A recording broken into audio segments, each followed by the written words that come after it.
سيدنا وحبيبنا وشفيعنا وسندنا ورحمتنا ومولانا محمدا عبده ورسوله سيد الأنبياء والمرسلين وخاتم النبيين صلى الله تعالى عليه وعلى آله وأصحابه وأزواجه أمهات المؤمنين. أما بعد، فأعوذ بالله من الشيطان الرجيم. بسم الله الرحمن الرحيم. يا أيها الذين آمنوا قوا أنفسكم وأهليكم نارا وقودها الناس والحجارة عليها ملائكة غلاظ شداد لا يعصون الله ما أمرهم ويفعلون ما يؤمرون. درود شريف وآية. اللهم صل وسلم على سيدنا ومولانا محمد وآله وصحبه أجمعين. معزز علماء کرامو او د دې اجتماع حاضرین مسلمانانو ورونو، دا د جنکو مدرسه ده او د جنکو مدرسه کې الحمدلله ګڼ شمېر ماشومان فارغ شوي او نن عالمان شوي.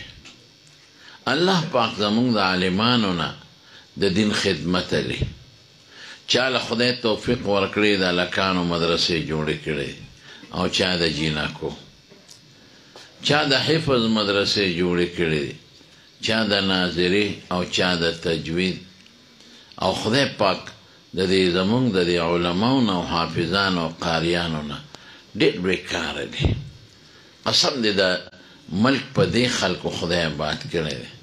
د قرآن خدمت خدای د دوی نه علي، د مبارک و احادیثو خدمت الله د دوی نه علي، او د دین او د شریعت خدمت الله د دوی نه علي. سخت برداشت کوي، چندې غواړي غریبانان، یو ته مینت کوي مال ځمکه، بل ته او بیا چې ځمکه والي د هغې دپاره پیسې، او بیا د بلډینګ دپاره څومره ګران کار دی. یو کوټه څوک نشي جوړولی، او بیا د هغې چلول څومره ګران کار دی. دا خدمت الله پاک د عالمانو او د قاریانو د حافظانو په نصیب لیکلی دی. او الحمدلله زمونږ عالمان او حافظان او قاریان په دې خوشحاله دي. شکر دی. بیا دویمه خبره دا ده چې څنګه د هلکانو علم زده کول ضروري دی او علم ښودل ضروري دی، دارنګې جنکو هم ضرورت دی چې هغوی دین زده کړي او بل ته یې وښایي. د حضور پاک په زمانه کې چې څنګه عبدالله ابن مسعود رضی الله عنه، حضرت ابو هریره رضی الله عنه، حضرت عبدالله ابن عمر رضی الله عنه، حضرت انس ابن مالک رضی الله عنه، چې څنګه دې سړو د حضور پاک نه علم زده کړه، احادیث او قرآن زده کړل او بل ته یې وښودل. دقه رنګې بیبي عایشې د حضور پاک بیبي وه، بیبي صفیه، بیبي جویریه، بیبي ام سلمه، بیبي ام سلیم، دی هم د زنانو د حضور پاک نه قرآن او حدیث او علم زده کړه او مخلوق ته یې ورسوه. دواړه به دا خدمت کوي. زمونږ په دې وطن کې دا سوچ دی چې نه د دې تعلق د سړو سره دی، او ښځې بس دې له پیدا دی چې کور کې به مونږ له چای ډوډۍ پخوي او جزیه به جارو کوي او جامې به رالینځي او د میلمه میزمه خدمت به کوي. داسې نه ده.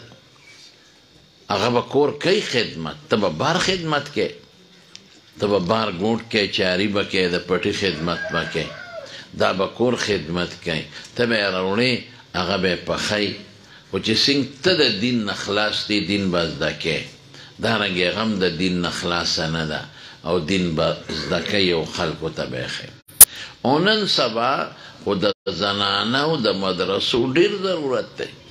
نن سبا خو د ښځو قسم دی دومره فتنې دي چې د حد نه وتې.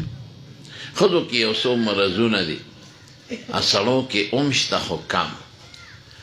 لکه یو مرض په ښځو کې دا دی چې دا ناشکره دي، سړی هم ناشکره دي، باید سړی هم شکر نه ادا کوي. مونږ د خدای شکر ادا نه کوو، خو ښځې زیاتې ناشکره دي. حضور پاک یو ځل وفرمایل وی اریت النار، ما ته خدای دوزخ وښو، فاذا اکثر اهلها النساء، وی چې مو کتل وی ښځې پکې ډېرې زیاتې.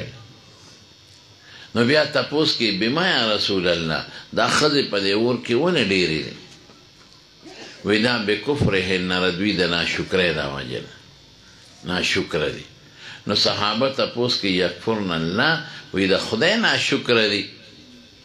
نو حضور پاک فرمایل چې نه، یکفرن العشیر، د خاوند ناشکره دي. او بیا رسول الله مبارک خپل مثال ورکوي، لو احسنت الى احداهن الدهر ثم رأت منك شيئا، که ټول عمر د دې ښځو سره ښېګړې وکړې. هلکه کوي خلک که نه، جامې وله راوړي دا ښېګڼه ده، پیزار وله راوړي دا ښېګڼه ده، کور یې وله جوړ کړی دی، دا ټول له ښځې سره احسان دی. معمولي د مرۍ نه ټوخي نه وتې چې ډاکټر له ځغلولي، ګران دارو وله راوړي. نو که ټول عمر د دې ښځې سره احسان وکړې، ثم رأت منک شیئا، او دومره پوټینۍ غلطي ده کې صحیح کړه، نو هر څه یېري سوی، ما رأیت منک خیرا قط، یا سړیه تا نه خو ما په ژوند کې چېته خیر ونه لیده، په ژوند کې مې د نه ښه ورځ ونه لیده. نو سړی وایي چې اوس ښه مضبوط د کټ د بازو په شان کوته کې او ردې دا مازدیګرې. خیر څه ته وایي؟ دا جامې چې دی چولې دي دا خیر نه دی؟ واده له خو چې ځې نو بغیر د اوه د اتو د لسو جوړو نه بغیر د ګزاره نه کېږي. سړی چې د سړي خپل وادي نو یو جوړه یا دوه جوړې یا درې جوړې به کې ځان، یا یو یا دوه یا ډېرې چې شي درې جوړې به شي. او ځان له غریب چې ته یو واسکټ هم کباړ کې ځان لګول، یا بوټان موټان او دا پیدا کړي. او د ښځې چې چېرته په قوم کې د لرې وادي خپل خو پرېږده، چې قوم کې لرې وادي چې ته د خوارزۍ د لور او د ترور د ماما لرې، نو څو جوړې در باندې وایه اوس دا ماله جوړې راوړه، پنځه شپږ اووه اته جوړې در باندې راوړي. دا دونه جوړې څه کې؟ نه، دا یو به د واده پر ورځي، او دا بله به د بارات د جنګ پر ورځي، وره، او دا د ولیمې ده، او دا د نکریزو ده، او دا د اومې ده، او دا د خپیرتې ده، او دا د خپې تنګې ده. سړی ملکې په مخ اغشتی دی، او یو یو جوړم هغه بېکاره چې ده ته کباړي څادر خو راوړه ښه دی. یعنې زمونږ غریبانان واسکټ، څادر، ټوپی، بوټان، څپلی په کباړ کې ځان لګول. ښځه ته کباړي راوړه ورته هلته یې راته غورځوي، وایي زه چې ته کباړي یم څه چې ته ما له کباړي څیزونه راوړی. څومره ورسره دا خلک احسان کوي، څومره جامې، پیزار.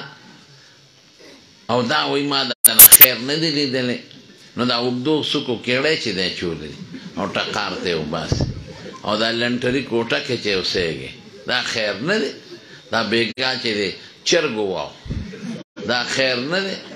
چې معمولي ټوخ راشي ډاکټر له دې ځغانو، پلار کره دی، ترور کره دی، ماما کره موټر درته تیار ولاړ په منډه ځغلی، او ما د نه خیر نه دی لیدل. دا ناشکره دی. هغه ښځه د خدای بدې شي چې ناشکري کوي د خاوند، دا به شکر ادا کوي د خاوند. چې خاوند وله شی راوړي کمزوری شی، نو دا د شکر ادا کوي چې شکر الحمدلله. کمزوری شی وله راوړي، ښځې دا چپړ مې دله راوړل په بازار کې، وایي سړیه دا خو ډېرې خشته دي، ډېرې مزېدارې دي. قسم د خدای به ترې خوشحاله چې جوړه راوړي یو نیم خوښه، چې خوښه یې نه وي، او خاوند وله راوړي او دا جوړه مې دله راوړه، وایي سړیه خدای دې خوشحاله کړه، داسې خشته ده، داسې ښکلې ده. او چې هغه دله جوړه راوړي او تا پوزه را پړسولي او تندی دې تریو کړي چې دا مې دله راوړه، لرې که دا دې ما له کوم ځای نه څخه جوړه راوړه، د دې قابل یم، وره د دې قابل یم. نو ته به وایې چې خدایه ما خو ګوړ وکړ په دې ګرانه ګرانۍ کې 600 روپۍ وګټم نو اوړه پې راوړم اوړه خو هم اسمان سره خبرې کوي که چیني پې راوړم که دارو پې راوړم که سپلی پې والم که بچو له پیسو ګټم په خدای خلک غرق او تباه شو زه شکر دی چې رزق د خدای په لاس کې یعنی د دې خلکو په لاس کې که رزق وی که نه وی به اوټ به راکې رزق به در کوم او که اوټ دې رانه که نو د لوږې به دې وجه نه خو رزق به در نه کړم ټیک ویم که غلطه ویم اوس دا اوړه موړه د دې خلکو په لاس کې دي نو یو خو ویشتل کوي بل خوا سټورونه صاحبه د ګودامونه وشلېدل د غنمونه او نه راوباسي مافیا دا ظالمان خلک دا مالداران خلک اوړه نه راوباسي پرېږده چې دا غریب د لوږې ښه مړ شي او دا مزدورکار ښه مړ شي په ارام کښېنه دې غریب له به خدای ډوډۍ ورکوي دله به خدای رزق ورکوي په دې ګوډ او چارې کې به خدای ورکوي هر څه به خدای ورکوي او ستا به مال ډېري دولت به راته ډېري او هر څه به راته پراتې او ډاکټر به وي نه به یې خورې پرهیز به دی دا څه کې ته خدای سره جنګ کې ظالمه المحتکر ملعون څوک چې ذخیره اندوزي کوي پیغمبر مبارک کوي په ده د خدای لعنت نازل شي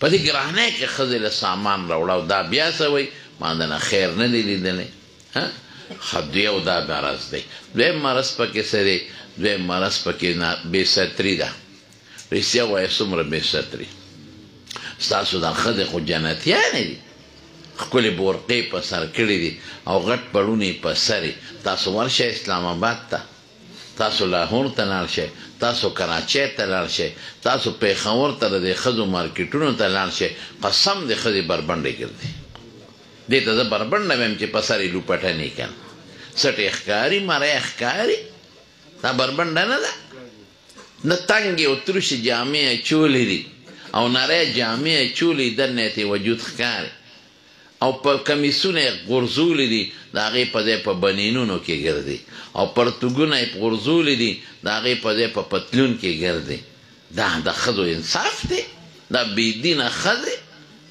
دې ملا مولیانو پسې خبرې کوي مولیان داسې مولیان داسې د جامو ته دې وګوره ښځې پتلون د سړي کار دی که د ښځې کار دی چې تا پتلون اچولی دی او تنګې پنسې دی اچولی او ساخې دې پکې ښکاري او بغیر لستوڼو کمیس ته اچولی دی ټولې مټې دې پکې ښکاري دا زناکاره ښځه ده او بدعمله ښځه ده دا به جهنم ته ځي د رسول الله مبارک د وینا مطابق حضور پاک فرمایي اخره کې به داسې ښځې کاسیات عاریات جامې به یې اغوستې او بربنډې به مایلات ممیلات ځان به سړو ته مایل کوي سړي به ځان ته رامایل کوي سړو ته به ځان مایل کوي او سړو سره به یو ځای ګرځي او ناستې به او داسې چال به کوي جامې چې سړي ورته وګوري او رؤوسهن کاسنمة البخت وی سرونه به یې داسې کاږي په عربو کې یو قسم وخاني لوړ قبانې دي او دا قب داسې راکوږي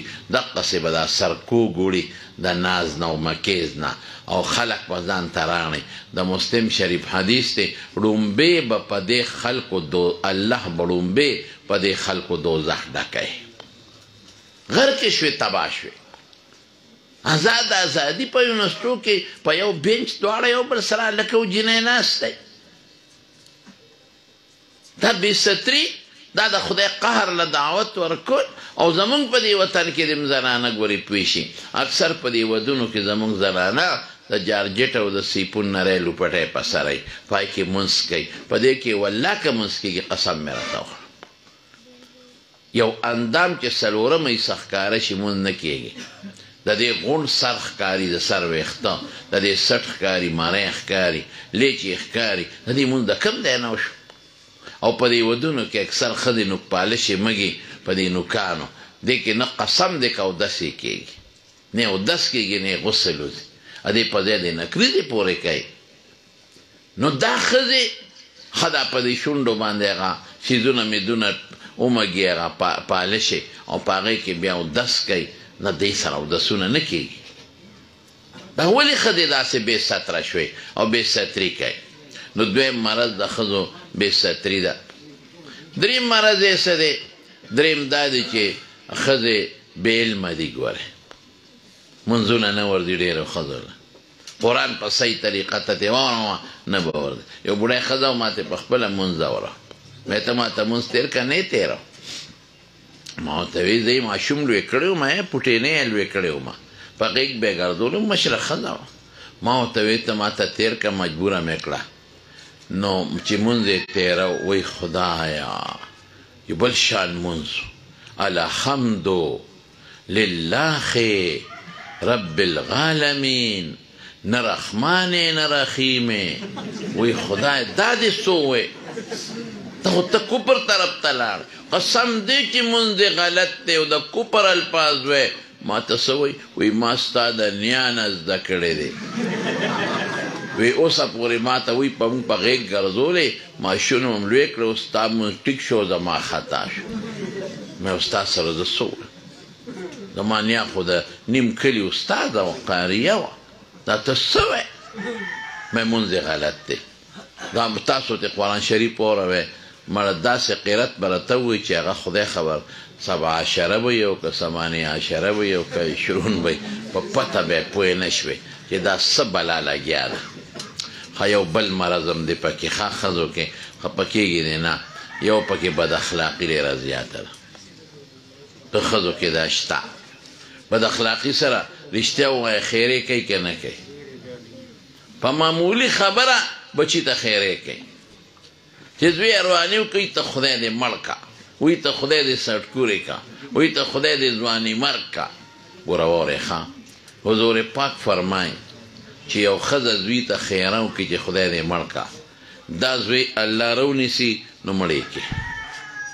نو چې کله یې مړ کړي نو دا ورته سر ته ناست دی او چغې وی خدایه زوی دې رانه مړ که. الله وی زه ظلم نه کوم، دا تا ورته خیره نه وه کړې چې دې ماشوم چې خدایه مړ یې کړې، قبوله شوې ده که نه؟ خو هغه وخت لا میوه کچه وه، ما نه شو کوله، نو چې پخه شوه درنه مې وشو کول.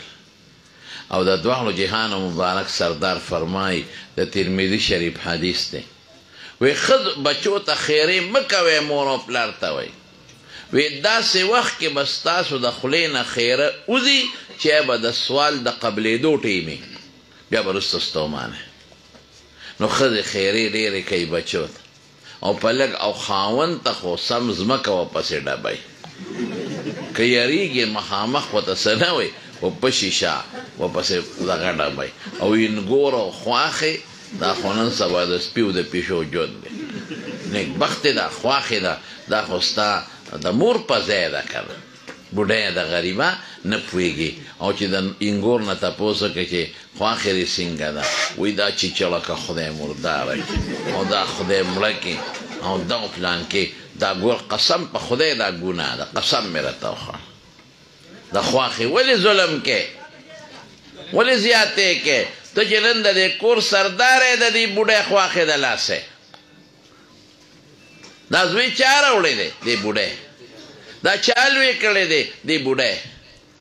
دا تا پسې په کوڅو کې څوک ګرځېده؟ دا بوډۍ. ته دې زوی له چا خواښه کړې؟ دې بوډۍ خواښه دی. دا ته په درناوي چا راوستی؟ دې بوډۍ. دا چورې او دا څیزونه به چا در چلول؟ دې بوډۍ. په عزت یې راوستی، ستا په واده څونه چورلکونه والي دي، نکریز او ګولې خار او رانجه او شاټ و شاټه د دې بوډۍ. دا ستا په واده دې غریبې خوشحالي کړې، او زوی ته شی راوړله، دغه کره دې ځمه، خپلوانو کره ځمه، پیټۍ راوړه، انګور راوړه، او مالټې راوړه، او پلان کې څونه په عزت یې کور ته راوستې. نو اوس څه شوه؟ هغه سپی شوه. دا زوی دې بوډۍ لوی کړی دی، ته چې نن د کور سردار یې د دې بوډۍ د لاس، او مشره ده که نه؟ د مشرانو نه خو غلطي کېږي، ګزاره به کوې ورسره. ته خپله مور نه لرې، که ستا روندار ستا د مور بد کوي نو ته خفه کېږې که نه؟ دا هم د چا مور ده که نه؟ دا د ښځو بد سلوک دی. خو آخر سخر ته سخر که غریب وله ګیا راوړي پڼ، نو بس بابا بابا دی بابا، او که سخر د لادو بادو غریب پرېوته او د کار نه وته نو بوډا دی بیا مخکې بابا اوس بوډا شو او بیا ورته به ووایي بلکل ټیک وایي باباجي ټیک وایي ما ته پته ده ما کلی دی ستاسو د علاقې نه یم خبر دا خلک بخي ته خو د اشنغر خبره کوم دلته به کیدی شي داسې نه خو هلته زمونږ طرف ته دا شی شته یاره یو خبره ته بل هم کوم بعضې وخت کې بوډی هم یو پوټی غلطي کوي بوډای نه تپوس وکړي انګور د څنګه ده وایي ګز جبی ده وایي نیکبخت دی لور په نظر ورته ګوره لور د څنګه ده وایي ټوله شپه د غوزانو د بادامو دا ټقار راخېږي غریب چې ته خاون څلور پنځه بادام او غوزان چې ته په جورابه کې یا ترخ په جیب کې پټې اوسي پټه او څه به دا چې دا غریبه چې ته ور به ټق کړي وایي ټوله شپه د غوزانو ټقار خېږي او د بادام دا نه دي پکار زما وروڼو زه اصلاحي خبرې درته کوم په دې ځان پوه کړې که دلته تاسو ناسې بوډاګان به مي پکې هلکان به مي ګوره اصلاح وکړئ چې کم سړي دي نو انګور ته د لور په نظر ګوره خواښې له پکار دي چې انګور ته د لور په نظر وګوري ستا م واده ده که ستا لور ته هلته څوک سپک ګوري ته خفه کېږې که نه خفه کېږې همدا چا لور ده که نه او جینۍ له پکار دي چې سخر خواښې ته د مور او د پلار په نظر وګوري بیان باندې اوس دا به په څه ټیک کېږي بس اخري خبره دا به په څه ټیک کېږي دا به په دې ټیک کېږي چې دینداره شي دا ښځې دین زده کړي په والو نه ګورې وال ګناه ده د ښځو ناروا دي په دریم نمبر قرآن ذکر کړي دي خو د هغې خپل حدودات دي دا به په څه ټیک کېږي دا په دې چې تاسو خپلې لوڼه او خپلې خویندې او میندې دا راولې او د جینکو مدرسو کې داخله کړي بس په دې به ښه کېږي چې دې دین وپېژني دی به د مور او پلار د سخر خواښې د بچو حقوق به وپېژني دی به پرده مو پېژني دی به شکر مو پیژني دی به خدای نه به ویریږي دوزخ به مو پیژني جنت به مو پیژني دا به پرده مو پیژني دا به ښه اخلاقه مو پیژني دی به د پیغمبر مبارک د بیبیانو د لولو حالات مو پیژني په خدای یقین وکړه چې کومه ښځه دینداره ده جنت دی په خدای قسم جنت دی او چې کومه بېدینه ده دوزخ دی دوزخ نو تاسو ټولو له دا درخواست دی چې خپلې لوڼه خویندې بچی په دې مدرسو کې داخله کې او دلته راته مولانا صاحب محترم څه نوم دی لکه نوم دی مقصود وکیل صاحب محترم دلته مدرسه جوړه کړې ده نو ټول به که خیر نن نه فیصله کوو چې د دوی داخلي شروع شي اندله نو د دوی په مدرسه کې به خپلې لوڼه خپلې خویندې خپلې بچی که خیر یې داخلوي ښه انشاءالله چې دین زده کړي جنتي به شي که کم کور کې واده شوه کور به هم جنتي بس او دویم به دا مهرباني کوئ چې مولانا صاحب خو دا مدرسه چلی تاسو به لږ تعاون هم ورسره کوئ مدرسه خو په ډېره ګرانه چلیږي که نه اسانه خبره خو نه ده د بجلی بلې وي او دارنګې د استادانو تنخواه موږ څو ستا تنخوایي څلور سره 3000 روپۍ تنخوایي خو دغه د موټر سایکل که خرچه مرچه استاد ته میلاویږي نور څه داسې خاص دي خو بیا هم خرچې کېږي په یو کورسونه کېږي نو دوی سره به دا تعاون هم کوئ ښه حوصله افزایي به یې کوئ چې دا مدرسه کامیابه شي انشاءالله هم ستاسو بچی ستاسو لوڼو پکې سبق وایي نوم یې د علماو قدر کوي عزت کوي